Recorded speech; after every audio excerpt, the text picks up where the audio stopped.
And so we advertised, bring your DD-214 if you want to get help. This is a big deal. This is your one shot to have them in your backyard. We brought in generators, we brought in hotspots, them to serve veterans where they were at. I mean, the just stories from that tent alone was incredible. I mean, I had one guy come up to me and say, I got more done in 20 minutes today than I have in 30 years, and I cannot thank you enough. And it's just like, that is incredible because there is so much. Whenever you live in rural America, I don't think a lot of people realize to go to the VA in my hometown, if you were to go to the VA, you're traveling at least.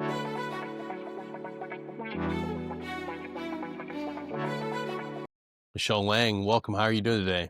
Good. How are you? Thanks for having me. Absolutely. I love finding nonprofits that are tackling the tough jobs and tough challenges. Now more than ever, we have veterans that are trying to push away from the city life, trying to get out there, live in the country, find a slower pace of life, and come to find out it is hard to get resources when you unplug, when you find your peace. So Operation Honor is awesome, being able to find our communities and being able to plug them in and make them more, not just resilient and making them self-service, but finding ways to connect them with the valuable resources that that they've earned. They're supposed to be able to get at any moment's notice. But before we dive into the mission and the story of how you started this nonprofit, it's important to understand where the idea came from, because more often than not, it's service members and their families that are solving these issues. Yeah.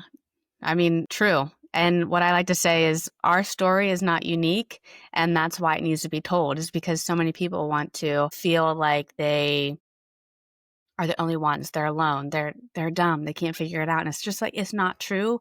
We're all going through, I mean, when you transition from the military, it's just a different period of growth, but you expect to know what to do because you've been doing military life for the last, whatever, 10, 15, 20 years, and you knew how to figure out the next step. And whenever you transition to civilian life, it's just like, yeah, duh, I know how to be a person, but it really is a different world. And so my family, we had that happen to us where my husband had a really bad transition, and on the outside, everything was cool. He had a job. We were back home in our home state. He had, really strong support system with our family, but internally he fell apart because he no longer had a mission. He no longer had a purpose. He no longer, he felt like he had the carpet ripped out from underneath of him. He didn't get to fulfill his duty, really. And so how can you do that whenever you're removed from that world? What's the point of it? And for me, I was like, hello, I mean, you have a family, you have a wife here, like, you have a mission and purpose, but that was something I had to get used to, is like, it's not like it wasn't enough for him, but it didn't scratch that itch that a lot of these guys have. So what we found was mental health was really, really hard to come by for veterans that live in rural areas. You're not going to be able to find a provider that has that veteran, that military experience. And the provider that he was with had no idea how to relate to him. Our life really, really fell apart. We were on the verge of divorce. He was not well mentally. I mean, I was very afraid for his life. We eventually got it back together. He signed up for a deployment without telling me. So luckily, right before then, it was all good. Yeah, while he was away, I started talking to other military spouses and veteran spouses, and they were just like, yeah, we had the same issue whenever, John got out. I couldn't find what he needed. And these were like smart people, like Yeah. lawyers, educated people.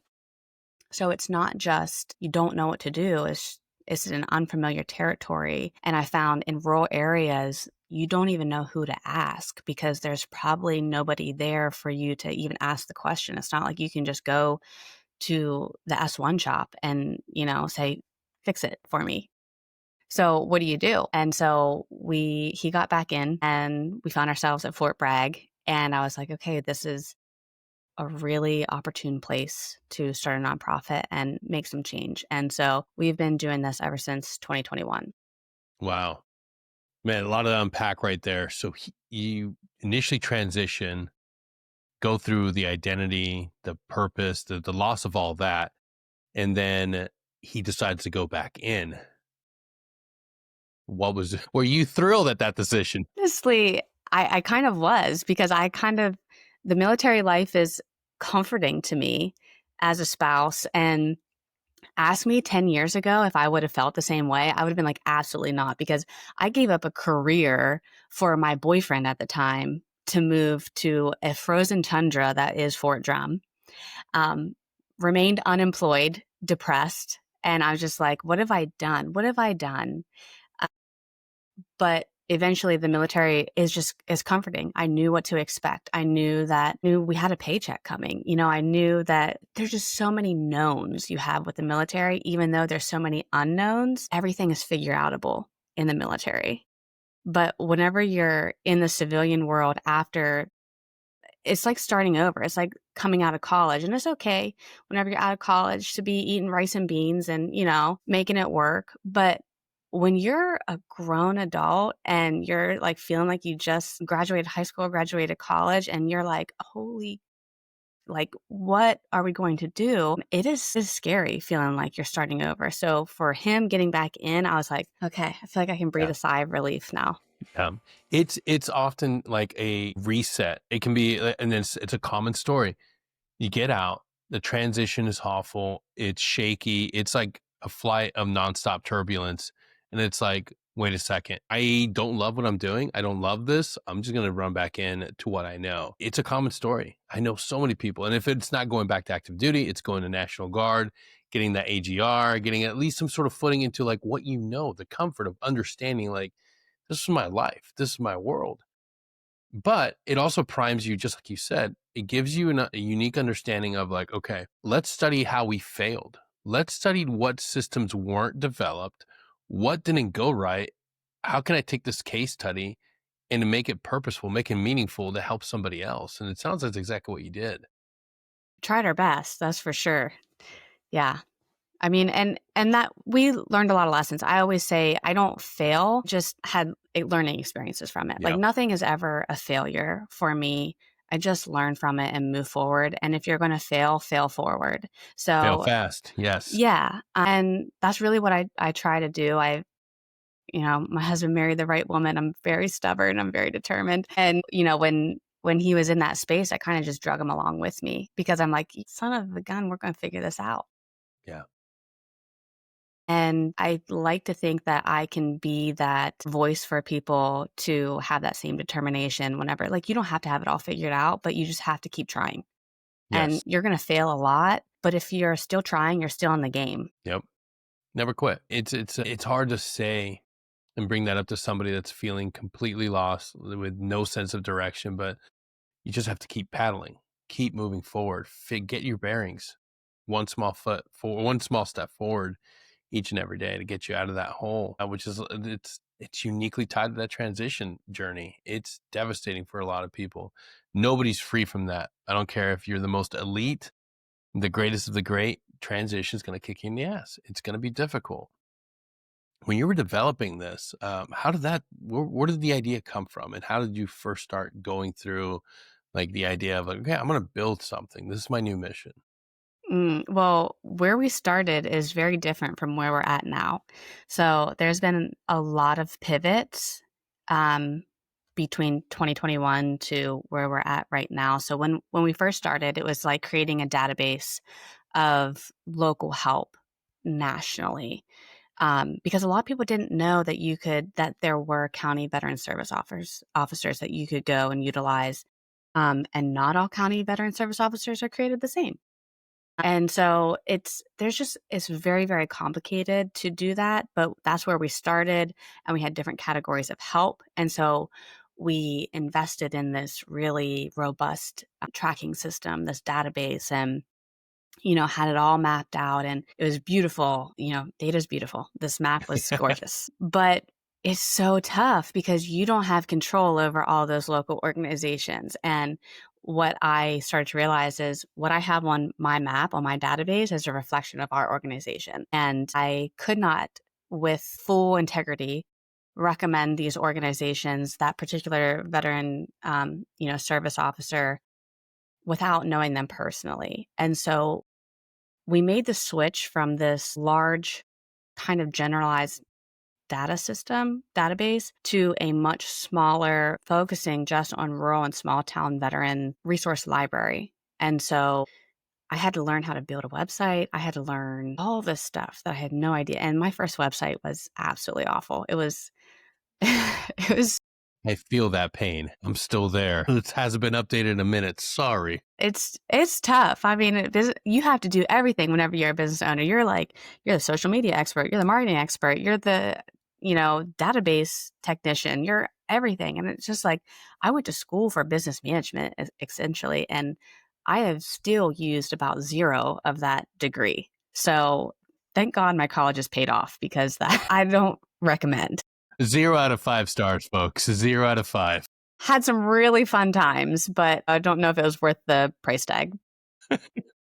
Yeah, but I mean, from where we started to where we are now, it's much more specialized, and we focus a lot less on in-person resources. If you need an in-person resource, I still will guide you and direct you to them, but I'm going to have a conversation with them first before I recommend them to you. Who is on our resource library now? Only people that I've had many conversations with, very good, very trusted resources that I know whenever you email them, whenever you ping them, whatever, they're going to respond to you. They're going to help you, and they're going to care enough that if they're not the one for you, they're going to recommend somebody else for you. Yeah. Yeah, that's a unique approach that is often missing. I've run into, and there's nothing worse than trying to get somebody into care or a resource. You click on the website, you get the phone number, and it's out of date. No one answers. There's nobody there. The services aren't real anymore. And it's frustrating. It's frustrating because you never know what's going to land on that person's Google first page when they're reaching out for help and they're looking for the local area. And that is a missing thing. If you're listening out there, update your shit. If you no longer provide services, remove your stuff from Google. Take down your website. There are a lot of people that are hitting these links going to dead ends. And that's devastating. That's Mhm. insane. And it's incredible. It's a lot of work. It is not an easy thing to keep up. And man, hats off to you. That takes a lot of it's like being a detective, honestly. Yeah. Yeah, I was prepared for this though. In college, Facebook was popular. And so, our roommates, you'd find somebody you were dancing with last night and you're like, okay, we're internet detectives right now. All right, we're going to research you. Found out that you lived in those dorms. This is your friend. So we were built for this. My friends and I were built for this. We were internet detectives back in the day. Being a stalker online has helped Yes. more than my college degree. I love it. So I did learn some things in college. Oh my gosh. And the other parts of that it's difficult to figure out is like, okay, we want to launch, we want to help, we want to get out there. How do you get your name out there? How do you start helping? That's one of the difficult things for a lot of people. Everybody has the same, for the most part, a lot of us have the same journey. We went through something. It was deeply difficult. It changed us. Now we get on the backside of that journey. We're doing better. We want to help. How do you turn all that action in an actual meaningful way and actually start doing something good for others? I mean, if you choose to go the nonprofit route, the business route, what I've learned is that um, you've just got to humble yourself. Okay, so the position of authority that you were in, especially in the military community where you already have that really strong network, you might have been super cool there, but like starting a business, you have got to have that proof of concept. You've got to Mm. show that you can do the work. So like you were cool with your, really, really good at your job, but now you're doing something new. You've got to humble yourself a little bit, put in the work and build that trust, that collaboration. And then people are going to want to help you, support your business. Also, don't expect friends and family and your neighbors to automatically support your business and don't be offended by it. Like keep working, keep showing up, and it takes time. There's 44,000 plus nonprofits out there in the veteran space right now. It's wild. Um, some people are burnt out on nonprofits. Some people have been burnt themselves by nonprofits. Some people, whatever. You've got to keep showing up. You've got to be humble and you've got to do the work and it'll get you there. But it is a slow process. I think that just comes down to a lot of it is remembering why you started Hmm. and being humble enough to just continue to serve others in that way. Yeah, it's true. Like we have to. Everybody wants like immediate success these days, whether it's a podcast, a YouTube channel, a nonprofit, a business.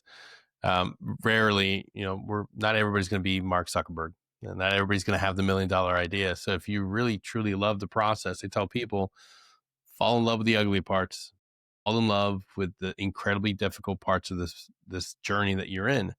The things that you hate the most. If you hate the social media side of the house, learn to love it. Figure out a way to make it enjoyable. Figure out a way to like get excited about doing it. It's not fun. It's the worst thing out there.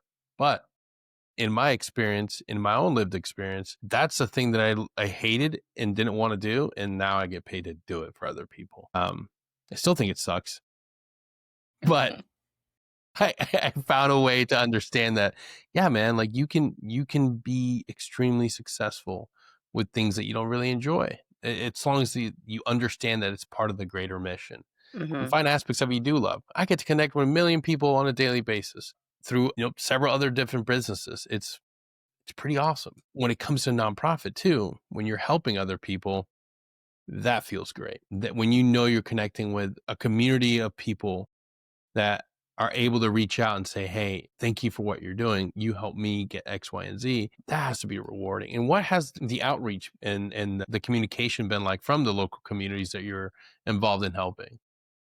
So we just wrapped up our last festival. I'm in Pennsylvania on the 7th, and we did something new with that festival where we actually brought in different VA facilities and put Wow. them under one tent. So we actually have 4 different VA facilities under this tent, and we advertise. We always bring in veteran resources to our festivals because I trick people into coming to a veteran resource fair. It's like getting your kids to eat vegetables, you just gotta trick them a little bit, but we make it very, very fun. We have local nonprofits. We have national nonprofits. This year, we added the VA facilities there, and so we advertise. Bring your DD 214 if you want to get help. This is a big deal. This is your one shot to have them in your backyard. We brought in generators. We brought in hotspots. We allowed Wow. them to serve veterans where they were at. I mean, the just stories from that tent alone was incredible. I mean, I had one guy come up to me and say, "I got more done in 20 minutes today than I have in 30 years, and I cannot thank you enough." And it's just like, that is incredible because there is so much. Whenever you live in rural America, I don't think a lot of people realize to go to the VA in my hometown, if you were to go to the VA, you're traveling at least an hour over mountains, whichever VA you go to. We live in Pennsylvania, you're either going to West Virginia or you're going up north, and it's not an easy route to get there. So you're asking, if you're elderly, you're asking somebody to take off work to take you there. You're waiting there for an hour or two plus the appointment time plus all the stuff that goes into it. So it's very intimidating for people to want to go there and even get the process started. A lot of people in these small towns in rural America don't even get themselves enrolled in benefits of any kind because they don't want to mess with it. So I had people there that were like, "I really need hearing aids." And I mean, they're in their 50s. They need hearing aids because their job, I mean, this guy's job in the Marines, and his hearing is shot, and now his job that he has now is getting worse, and people are making fun of him because he can't hear. And Mm. um, he's a good sport about it, but he's like, "Yeah, I just never wanted to fuss with it. But I brought these people in on a Saturday. So now you have an excuse, whether you're a shift worker or not. They were there from 10 a.m. until 5 p.m. And I had one VA worker stay until 7. So 10 to 7, Wow.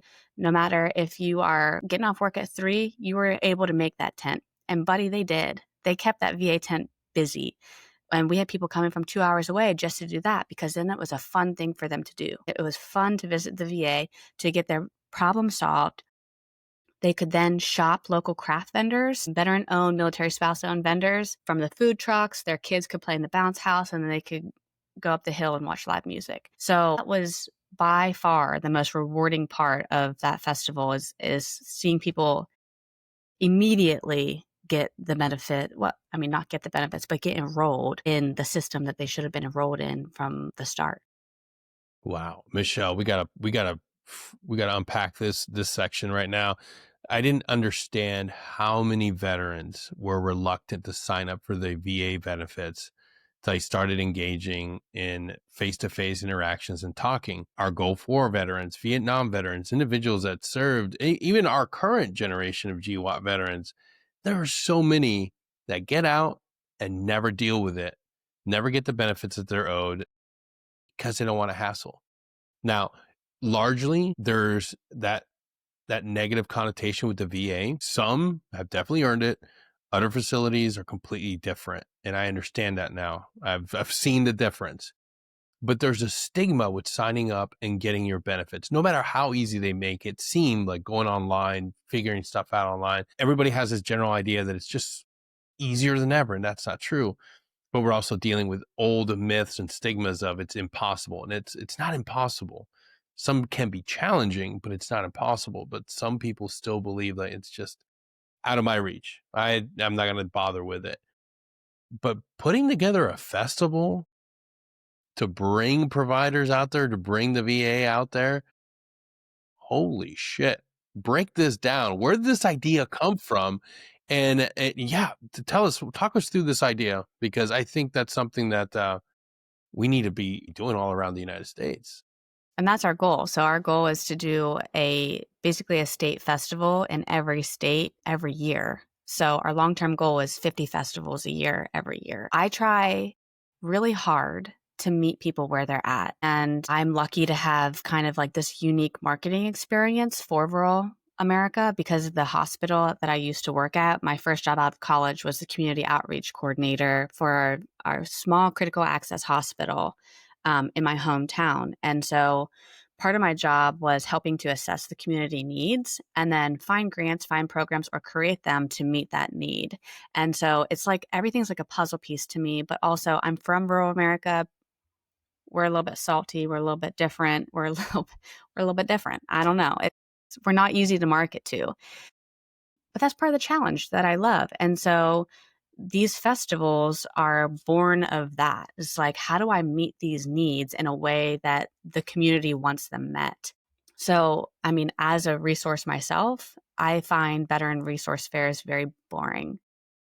You are getting the same clientele through who are there because they're ambitious. They are, taking a hold of their life, or maybe their command told them to be there. You know what I mean? So I'm not reaching the people that are just skating by because they don't have time to show up to these things or these things aren't available. So there's a couple different things that happen at these festivals.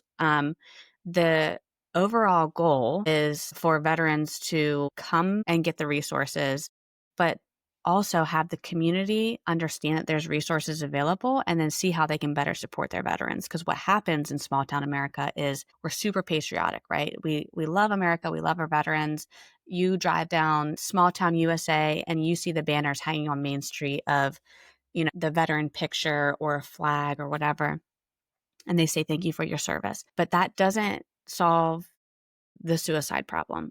That doesn't solve homelessness. That doesn't solve a lot of problems. It's great to be thanked, but we need something real. And so doing these festivals for the entire community, it just breaks down barriers because now you have the community that is able to see what all's available. It eliminates the intimidation factor for civilians to reach out to veteran service organizations. And it also allows veterans to open up a little bit. And there's a lot of that happening in the aisles of this festival where veterans are opening up to each other. Civilians are kind of seeing all of this happen. And so what we do to get people there is we just make it super duper fun for kids. And that sounds weird, but millennials, my friends and I noticed that, we can't do anything unless it involves our kids because we don't have people to watch our kids. There's this whole thing right now. And so we have to make it super fun for kids, for people to get there, for that demographic in particular to get there. We have, like this year, we had bounce houses, mechanical bull, axe throwing, rock wall, DCNR brought, animal pelts. We had fire trucks, military vehicles, really, really cool stuff, face painting, snow cones, funnel cakes, all that stuff. But then we also have shopping. So we have local vendors that come in, some civilians, a lot of veteran owned craft vendors, food makers, military spouse owned. We have the veteran resources that show up. We have food trucks. We bring in speakers. So this year we did like a local historian because in our town, the Civil War came right through there. Yeah. And so he did the history of the Civil War in Fulton County. We had a story time from the library. We had benefits experts. We had a veteran and military spouse entrepreneurship panel. And then we have live music all day. This year we had a veteran owned brewery come and do a beer garden. So it's like, it literally is a festival that we put on to get people there to have fun and relax and just feel supported. But when you're walking up and down these aisles, we have really engaging veteran service organizations that you're going to want to stop and ask questions to. 100% of the time, those booths are full with people asking questions, getting the problem solved. And I don't know, it's really an amazing experience to see. And I even had some vendors this year that said, even if we did not sell a single thing, we would 100% come back just to witness what we witnessed in front of our booths, because there was so much healing that happens and people don't expect that to happen. But whenever you're seen, I think you just let your guard down and Yeah. you kind of accidentally heal a little. I 100% believe that. A lot of times we get so bogged down with what we're doing in a day-to-day life that we're not connected with the support we need from, people like us with the same lived experience, with the same backgrounds. And then you go to a festival not thinking that you're going to connect and engage and have discussions that, go below that first, second, and third layer of, just random engagement. And you have a real down to earth discussion about maybe your service, what you're dealing with, what you're struggling with. And rather than just leave the event without engaging anymore or getting help, you can actually go to somebody that can help you find an answer.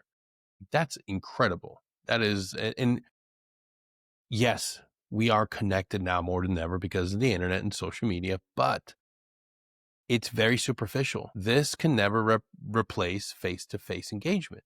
Can never replace having somebody be vulnerable and give insight to what they're struggling with, and then in that moment literally point them into the right direction of being able to sit down and address that issue. And that's 100% needed, more so than ever now. We are so divided, and the veteran space is kind of a negative echo chamber at times, Mm-hmm. because this doesn't help you actually, stop being a jerk, stop being disgruntled. But you get in front of some live music, you get in front of people that care, and you can sit down and be like, wow, like, okay, maybe I need to give away to this facade of being angry and disgruntled and just ask for help. Because I've seen that in person as well too. The guy that doesn't want to get help and he's really into that fake persona. The moment someone's kind enough and says, "Hey, no, dude, you can get help today. We can literally get you to somebody, a resource." They're like, "You know what? Yeah, I'll take a gamble right now. Let's do it." Mm-hmm. That's the best thing we can do for people, is give them the ability to just start the process in person. It's so hard to champion a cause where it's online. It really is. Some people, the younger generation might, but our older veterans still want to be able to sit down in front of somebody and talk. Absolutely. Especially in rural America. I mean, I still am the type of person where I would rather go into a store and talk to somebody and get my problem solved than have to deal with the customer service. Like I don't want all that. I want to go down to the store. Like even whenever I'm home, I'm going down to the local bank because our bank for my nonprofit is I'm going there in person and talking to you face to face, get my problem solved, because then I know that I have your full undivided attention. So it is an efficiency measure for me, but I prefer that. Just being from rural America, I need to look you in the eyes, I need to shake your hand. And this demographic in particular, why I have such a heart for them is my daddy was a dairy farmer and we come from a line of dairy farmers. I know what life is like in rural America and I know how hard these people work and I know that they will not ask for help, but they are the first people to drop everything and offer help. And I want to give back to them in a way that doesn't take their dignity. I'm not offering a handout to you. I'm just trying to offer you what you've already earned and show you that it's not difficult to obtain. Yeah, it is so true. People have this idea that that way of life doesn't exist anymore. Like a lot of people, like the day of the cowboy is not at an end. The day of the individual that works a 9 to 5 in a blue collar job hasn't come to an end as much as people tend to think. Like people forget, like it's no, it's alive and well, and people are thriving. They just need access to the benefits they've earned. Transition's not easy, and many of our veterans want to go back home. They want to go back to where they grew up. They want to go back to that life, whether it's ranching, whether it's working on a dairy farm, whether it's working in their family plumbing institution that they've built for generations at a time. Like they want to stay in those jobs. They want to stay in that life. And we need to be able to market to them and be able to meet them where they're at. That's the difficult part. Like, Mhm. how do we get away from the, oh, just sign up online? Some people don't want to freaking do that. Like, how do we Yeah. get to them? Yeah, and it's hard work getting resources to these areas, and for a while it took, you know, a little buy-in from them, like trusting Yeah. me to host this, but this was our third festival doing it, and we've increased. My calendar is telling me I need to check my sourdough right now. Sorry. You are from a rural area. I knew it. Although these days sourdough is pretty popular everywhere. I know. I'm like, I don't have enough to do. I'm just going to try and keep one more living thing alive. So we have sourdough. I taught myself how to can this week. I canned green beans. I'm feeling like I'm Laura Ingalls, is what I feel like. I'm very proud of myself. I am living this life, and here's proof. Yeah. Yeah. I made my kid do some, child labor. He picked green beans with me, and I said, "Don't you complain. This is what your mother had to do. I had to walk uphill both ways to pick these green beans when I was your age." This is incredible insight because you're not just championing from, you know, the middle of downtown Raleigh. You're not championing from a city where you're removed from it. You're part of it. You're still part of this experience that you're passionate about, and that's commendable. A lot of times people lose that connective tissue to who they're trying to help. It kind of gives them that negative connotation of like, oh, you're not from us anymore. Like, I get it, you're trying to help, but you're not from this. How has your life been now that you're championing this cause, you're in it? Do you feel that the communities that you're helping find it easier to rally around you, to support you because you're from there? I think I have automatic thread of similarity with people, right? And that's where it's tough for outsiders to come into rural America and say, "Hey, the saying is like, I'm from the government, I'm here to help that Yeah. run." And I think that's what happens to a lot of corporations that try and come into rural America, and that's why there's not a lot of help. But I don't necessarily have the look of rural America. Like my hair's pink. I have 2 nose rings. I have tattoos. Like I look not of them. But when I start talking to them and understand and just offer empathy, there's this similar vibe that is like kind of like, I think, meeting another veteran, Yep. out in the wild. You just get each other. And so when I talk to people from rural America, we just get each other. And it's really funny because actually yesterday I had a meeting with this guy and he lives in a city now, but he grew up in very rural Georgia and he is probably 20, 25 years older than me, but we started talking about our childhoods and so similar. Like I grew up in rural Pennsylvania, he grew up in rural Georgia, and the things that our parents said to us, the experiences we had, tending the land are just the way that we think and how we've grown since then was so similar. And it was just very beautiful to see that we're really not alone. I say this all the time. We are like in human existence, living in a very shared experience, but we often feel so alone and isolated. It's just because we're not having these type of conversations. And so we are way more connected than what you think. You're not a beautiful individual snowflake. We're all unique, yes, but we all have very, very similar experiences. And that is such a wonderful thing. And so, yeah, I do think that it offers me the ability to have that little bit of trust, but I don't take that lightly. And I protect that. No. Yeah, it's common humanity. If most of us finally understand it when we're going through suffering and go ahead get help, and somebody helps us understand that our suffering is not unique and, only connected to us, or thousands, millions of people that have gone through what we're experiencing or similar things, that understanding kind of helps lessen that pain. It's like, oh, I'm not a unique person suffering this one thing by myself. Like, no, connected to a larger experience. Like we all suffer. We all have good days, bad days, and I will get through this. This will Hmm. dissipate. It's an And there's important no thing. suffering Olympics. Like there's Yeah. no king of suffering. You know what I mean? That's what another thing I hear is like, Yeah. oh, I didn't have it bad enough to get my VA benefits. It's like, we're No. not in a race here, buddy.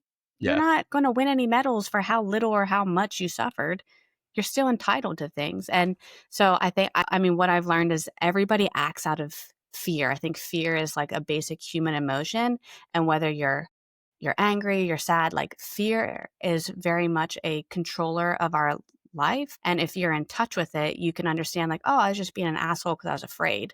You know what I mean? Whereas like I think that's where that disgruntled mindset comes in, especially people that don't want to get help. It's just like, what if I ask for help and I get rejected? Yes. Man, that is such a true sentiment, that if you get somebody vulnerable enough finally comes out to the open, that's a hard one to deal with. And it's like, man, like, who hurt you? Like, what did you experience in life that made you feel this way? Like, no, dude, like you deserve to get everything you've earned. You served, you gave willingly for many years. And even if it wasn't many years, even if it was one or two, like you served, you gave your time, gave your youth, you deserve your benefits. It's a hard thing to explain to some people because maybe they've been around a lot of suffering. Maybe they've seen loss. They've seen friends that have lost limbs, eyesight, have been deeply impacted by war, and they realize, oh shit, I was lucky to make it out alive, unscathed. Like I didn't suffer. I don't need Hmm. these benefits. It's like, no, you do. All of us. Education, you've earned your educational benefits. Go learn a skill. Go learn a trade that will make you better in your community. Like you've earned that. It's education is one of the hardest things to sell to, because people are like, well, I earned my GI Bill, but I don't need to go get schools. No, dude, like it can make you better. It can help you live a better life if you use it for, you don't have to go to college. You can get a help with, financing for, that skill or trade that you want to enhance and improve. And those are all unique things that are out there. And I've seen people and their quality of life improve when they're willing to bet on themselves. And that's easy. One of the easiest ones to get people to sign up for is your GI benefit. Go back. Yeah. Yeah. I mean, you don't have to suffer greatly in war. A lot of times you sacrifice your youth for the country. Like you sacrifice the development of your prefrontal cortex. Do you know what I mean? Like we're not making decisions that are super awesome. Like safety briefs are real for a reason, you know? Yeah. There's some work you've got to do. And just like the military in general is very purposefully designed, you know, how you run through boot camp. And this is me as an outsider who has no idea, but just studying the way that tribes have to build trust with each Yep. other, and even fraternities is like whenever you're in, you're in. Like I went through this hard thing with you, I've went through this trauma with you, we're in. And then what they don't do well is they don't deprogram you from that coming out of the military. And so Yes. there's this really big mindset shift that has to happen, but that does not happen whenever you're getting ready to transition out. And going in, the military is very intentional on how they program you to be a soldier, be a Marine, whatever, but there's no programming how to be a civilian. Yes. Yeah. We always talk about there's a conveyor belt system built to get you in. There's always a system to get you to the next echelon of service, where there's a selection process. If you want to go become a Green Beret, become the best of the best, there's always a process. There's always, and they care for you. You get the best medical care. On the backside, transition. I'm sorry, Soldier for Life program, 0 out of 5 stars. Absolute 0 out of 5 stars. It's my podcast, so I guess I don't know why I'm like wondering about cussing. I swear all the time. Dog shit. Absolute dog shit. Absolute. The worst fucking thing you could ever do is put a sergeant major that never had a job, never transitioned, and put them in charge of SFL life to process and help guys get to the next. It was the worst thing, and it's still dog shit. I don't understand why we have this idea that it's good enough. There should be a clear pipeline and a clear process to help every single transitioning service member on the outside.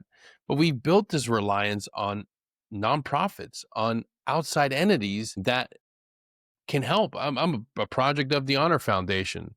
I don't know if they want to be associated with that, but they helped me. And I always give them a free shout out, always champion their cause because it did help me. I'm proof. Look, I'm a dog shit entrepreneur, but at the end of the day, I am doing it. It is happening. Bills are getting paid. There's income coming in. So fuck yeah, it's happening. But not everybody gets a chance to go through that. Not everybody has the opportunity. And it shouldn't be that way. It absolutely shouldn't be that way. When you look at the way that you're structured as a nonprofit, what are some of the avenues that you're excited to get involved in? Is transition process something that you see yourself getting into? Yeah. So one of the things that I've been doing is Fort Bragg has the name has just escaped me, but it's basically a trade school on Fort Bragg. What is it called? Home Building Institute. Okay. Nice. So it is for people. And the thing that sucks is that you have to be like a couple weeks out from your ETS or have already ETS'd and Wow. do this. So really to transition well, you need 1 to 2 years. 2 years is ideal. Thank you. I've been saying that. Thank you. You Yeah. need 2 years. Yes. Yes, I mean, it takes a while to get your shit together, really. But so I get to go in every, I don't know, 6 weeks, 2 months to talk to the graduating class. And again, it is a little bit too late, but at least I can offer some type of help where now, like, I'm supposed to go in and talk about Operation Honor, right? The first thing I ask is, how many of you have ever heard of the words mental transition? None of them raise their hand because nobody's going in and talking. Like, I'm going to talk to you right now as a spouse. You can believe me or not, but I'm going to talk to you about the ways that you're going to feel after you leave, whether you are normal or you've had a wonderful childhood or you've had a wonderful Army experience, whatever. You're going to feel some type of way whenever you leave, and you need that support system. So now we've built this relationship with the people that work there. I said, would it be okay if we offer for spouses to come in? Because as a spouse, when my husband was transitioning, going through SFL TAP, I would have loved to sit there and understand what the hell we were supposed to be doing. I don't know if it would have done much because I'm not a fan of SFL TAP, but at least I would have had an idea. I would have felt included in my own life. Absolutely. We So, talk about this a lot. The primary person that needs to be addressed, and I don't care if you drag me through the comments, I lived it. The primary person that needs to be addressed that they fail to address in transition is the spouse. Who manages the money? Who manages the budget for the family? Who's always leaning forward on tracking everything for the family? The spouse. Who is constantly not addressed throughout any of the transition programs? The spouse. mhm. I never had an understanding of what the fuck was going on in my house. And for a vast majority of my career, I didn't have a fucking spouse. And then when I got married, even though we were dual military, guess who understood more about our finances, the structure of what we were going to and what was down the pipeline for our family? My wife. And nobody fucking focuses on it. Mhm. High achievers marry high achievers. And just like you talked about earlier, you gave up your career to be fully focused on the family. We have spouses that are driven, determined, that are kick-ass individuals that are looking for a mission. Why don't we prime them for the greatest fucking mission of their career, which is a transition, and empower them with the knowledge that they need? Make the focal point of the transition process the family, not just the individual service member. Mhm. Who's going to really track that information? Because let me tell you, that individual is going to sit down for an SFL TAP brief and he's going to retain probably 20%. You get the spouse involved, you're going to get the most focused individual there with a binder, with a notebook, with tabs, ready to write down shit because she knows that it's important for dummy to go to his freaking QTC appointments. He's going to brain dump that because he's still working. He's Mhm. still meeting the requirements of his unit. So SFL TAP and any transition program, You need to make room for the family, make room for the spouse, have childcare available, have Yeah. meals available. And we It's have doable. programs like ASYMCA. You know what like they provide childcare. So it is very doable. I don't know why it's not a thing yet. And this is a really controversial opinion that I think makes some people mad, especially if like Do you're it. Say it. codependent. The I'm listen, it might irritate some people. The military runs on the unpaid labor of military spouses. Okay. Absolutely. Say We it again. There is so much that we do behind the scenes to keep. I try and make my husband's like we operate as a team 1000%. He has, I'm the CEO, he's a COO. Like whatever. We have dual positions, we operating in tandem, but doing very different things. And I know without me, his life is really, really hard because sometimes I travel for work and he's left trying to do everything. Whenever he's gone for a couple months, it's hard for me. But there are so many things that have to, and like military spouse mental health needs to be talked about more because we are so not okay. And we are like, I always feel like I'm like banging on the glass door and like, don't forget to get our paycheck fixed. While my husband's like running around at work, like, with his hair on fire, like, my God, like, you know what I mean? Like, I'm just like banging, like, don't forget to do that. But I can't go do it because I'm not even a freaking number. At least he's a number. I'm not a number. I can't call in and ask about this stuff. I can't take that off of his plate. But like, we are not okay here, isolated. We're afraid to talk to each other. And what does that do to the service member? It makes them when I am not okay, and I've had some serious mental breakdowns, especially I had postpartum depression. Like I was very suicidal with my second kid while my husband was deployed. That made his deployment a nightmare, an absolute nightmare, on top of all the other nightmares he was dealing with in his deployment.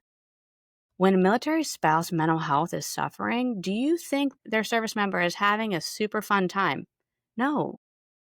But like we are so unseen. We're like invisible here. And I cannot say enough good things about my husband's previous command. He was amazing. And again, I had other postpartum issues with my last son. And when I was not doing okay, Colonel Vega knew and just told my husband, leave. Your family is the most important thing. Go home and take care of your wife.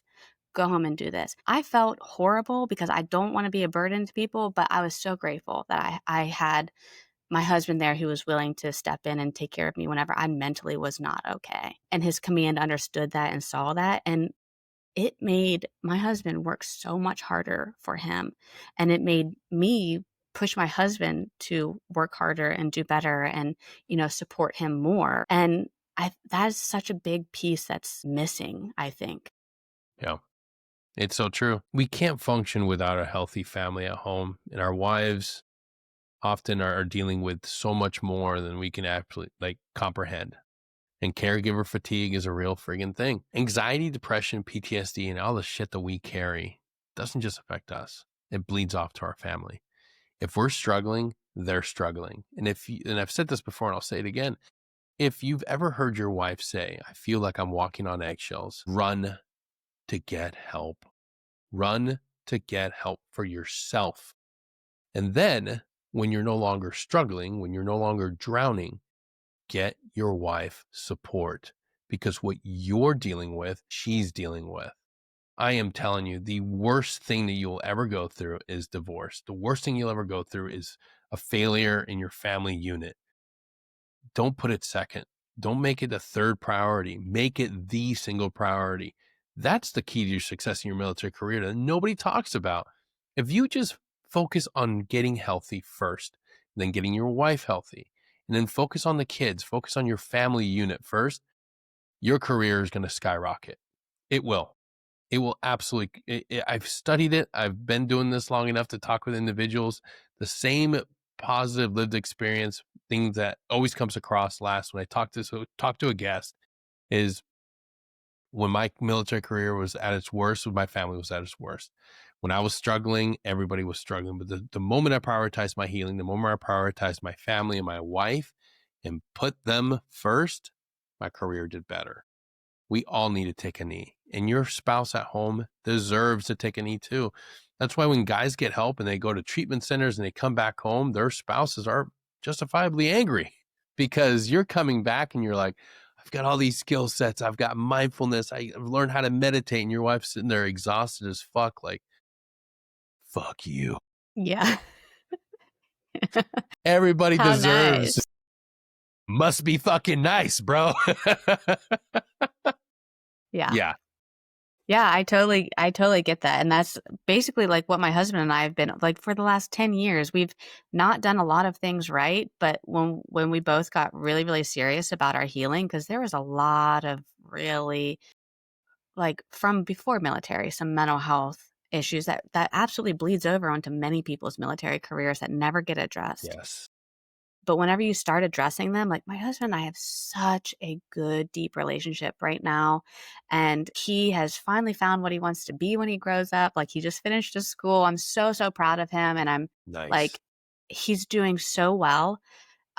We've always supported each other and we've always been there for each other to our best capacity at that moment, even when we didn't have much to give. And we've always figured it out. And what I can say to people that have gone through that, or going through that is you are not going to feel like you love each other every single day, but like love is showing up for each other every single day. It's not a feeling, and there is no one better to support you than your spouse. It is like the most intimate relationship you can have with somebody, and to really really lean on them and trust them is something that if you're not good at doing, get into therapy and figure out how to do it so you can make a marriage work through a military career because it is tricky.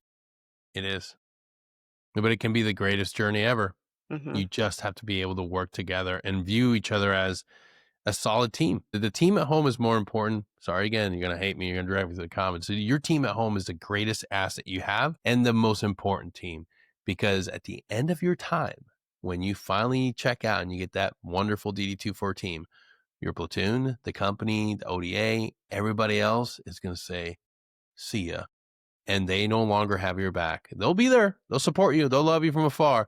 You might get some text threads and some memes out of them, but they're not your primary source of support. They're not going to be there. You're not going to be in the team room anymore. You're not going to be in the company area, but you're going to be in the house. Earn your spot on that team. Make that team the priority. Go through fucking selection for them. Earn their love and respect and earn that spot. You have to. It's not just freely fucking given. You earn that spot every single day, just like you did for your Green Beret or Tan Beret or whatever specialty you have. Earn that spot. Earn the right to lay your head on that pillow and be able to look at your spouse and say, man, like, all right, I'm their guy. I'm their father. I'm their husband. Like, they want me there and I'm there for them. It's not going to be easy. It's a lot of work, but it's the greatest job. It's the greatest calling you'll ever get. I'm sorry. It's not the military. It's the family unit. That's what we need. We need more individuals that can view that as being their greatest calling, because that's the greatest thing on earth. That's the greatest thing we can all hope to achieve one day, being a Yeah. dad and being a husband. And more people need to understand that. And what better way to friggin' end this on a positive note than like understanding that, like, you guys came through an entire journey just to get to where you're at right now, and it's because you guys are solid that you're able to give so much to other people. That's what people don't realize. Being in a nonprofit space, being willing to advocate for other people and pour into everybody else's cup is fucking draining. But if you've got a good support system, if you've got a good family, if you've got that solid team at home, you can do it all day every day. Hmm. I agree. I mean, it's something that we're so willing to work hard at our jobs. We're so willing to, work for that promotion, whatever. But our culture right now has made it that it's not cool to work on your marriage. It's not cool to, and Yes. it's so weird. Like there's a quote about marriage being the bedrock of our society, and like we are not okay if we do not have that support system. Human beings were never meant to do life alone. We have lived in tribes. We have lived in commune forever, but yet we're alone and we're not even turning to our spouses. Like, do the hard work. It is so, so ugly and messy. And, you have to looking yourself in the mirror and really examining you is horrifying. Yeah. but it's so worth it. It really, really is so worth it. It is. Yeah, it's the greatest thing. And I'll add to that, don't just jump from frivolous relationship to frivolous relationship. You're not going to find deep, meaningful love and satisfaction jumping from one thing to the other. And that's why I always tell people, like, be intentional with who you're dating, be intentional with who you're finding out there in the world. If you can avoid the dating apps, do it. Because let me tell you, it is one of the greatest things when you meet somebody and it's an authentic engagement and it's not predicated on an algorithm. It's not an app-based system that just said, yeah, fuck it, you two are a match. Do the hard work. Find the right person, because man, like it's life's better when you have that home team that's rock solid. Yeah, Michelle, I can't thank you enough for being here. If people want to get in touch with you and they want to be able to get you for support and assistance, where can they go? Well, you can go to our website, ohruralsalute.org. We have a contact form. You can find me on Facebook, Operation Honor Rural Salute, Instagram, OH Rural Salute, or email is Michelle at ohruralsalute.org. Awesome. I can't thank you enough for being here. If you guys are watching or listening to this, please do me a favor. Pause right now. I'll wait. Go to the episode description. Look at all those links. They're great. I now have a YouTube channel manager. They're going to update all the links so they can look usable. They're actually clickable because I've been fucking that up for a while now. But now that's not my job anymore. Look at me. Look at me, Honor Foundation. I'm entrepreneuring. I can't even spell it. And Always you're fuck that crushing up. it.